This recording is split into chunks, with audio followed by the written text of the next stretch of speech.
Kalagot ang nagtuklod kang Michael sa pagbunal og kahoy sa iyahang kauban sa trabaho nga usa ka gwardya tungod kanunay matud pa kini ginapasanginlan kung adunay mawala nga mga butang sa ilang ginatrabahoan nga construction site sa Pedro at Sharon Street Zone 2 Extension, Barangay Bula, Jensen. Nahitabo ang insidente 1:40 sa hapon, Nobyembre 2 sa nahisgotang lugar. Gikuan sa trabaho na tuwing may mawawala, kami ang pinasisinglan.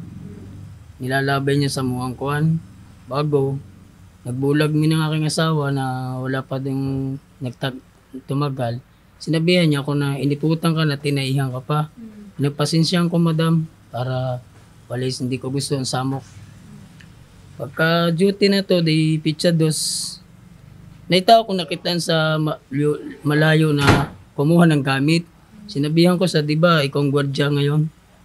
Oh, may tao doon, ba't di mo puntahan? Ay, ikaw ba natin sa trabaho? Hindi, record mo lang ang pangalan para malaman natin kung ba't siya pumunta dyan. Wala tayong problema. Kasama namin ito sa ating trabaho. Kung may mawala dyan, kami na po mong yung pasinglan. May nawala doon butas, 6,000 doon ang presyo. Butas lang. Ito, anong milaptan mo namin ang di amuha. Ito, kalit sandas magsamo ang kaon, pagkaon. Pagkakaon niya, naging na po siya na bugas lang gud sa tanang nawala diri. Kami gud nang lagi yung pinasasangilan, madam. Mao tang di ko na magwanta, madam, ba marag ikaw na gud ang aking kon kanang kalagot. Mala pa ni Police Captain Ari Noel Cardos, hepe sa Bula Police Station, nga ang biktima nga si Ryan Balunto, 38 anyos, maoy personal nga niadto sa presinto sa kapulisan og nangayo og tabang human makaangkon og samad sa ulo og sa kilid sa iyahang lawas.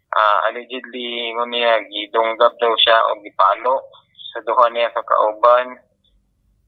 So right there and then gidala na mo siya sa hospital for immediate medical attention, and then since nakuha na mo siya statement kung siya naghimo ato, girespondihan na mo ang area niya, nakuha na mo itong duha ka suspect.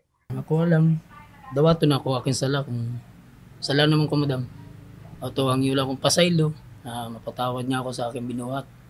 Maulan to, ma'am.